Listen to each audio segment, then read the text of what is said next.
பரபரப்பாக தமிழகமே எதிர்பார்த்து கொண்டிருந்த அரசியல் களம் சற்றே இப்ப சூடு அதிகமாக பிடிக்க தொடங்கியுள்ளது. காரணம், தேர்தல் தேதி அறிவிப்பானது இன்று வெளிவந்திருக்கிறது.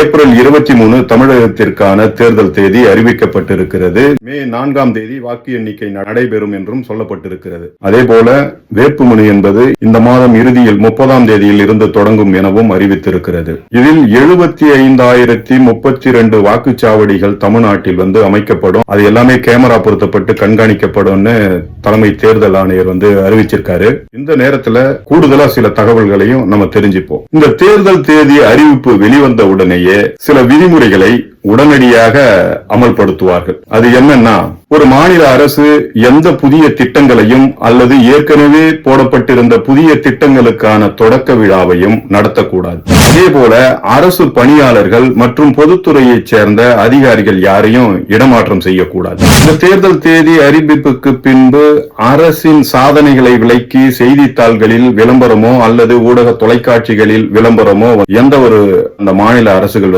செய்யக்கூடாது.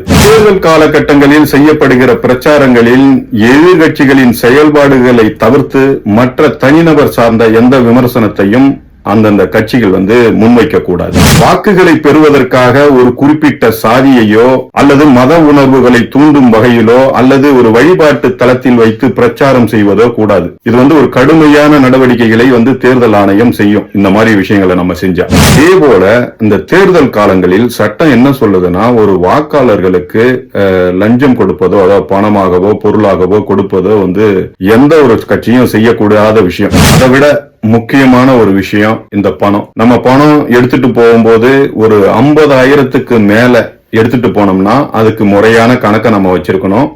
அப்படி வச்சுட்டு தான் எடுத்துட்டு போகணும். ஏன்னா ஒவ்வொரு தேர்தல் காலங்களிலும் நம்ம பாக்குறோம், நிறைய பேர் பணத்தை எடுத்துக்கொண்டு கொடுத்துட்டு அது என்ன கணக்குன்னு தெரியாம அதை வாங்க முடியாம ரொம்ப சிரமப்பட்டிருக்கிறத நம்ம பல செய்திகள்ல பார்த்திருக்கோம். அதனால ஒரு 50 குறிப்பிட்ட கடந்த தேர்தல் 50,000, இந்த தேர்தல்ல என்ன சொல்லியிருக்காங்கன்றது இனிமேதான் தெரிய வரும்.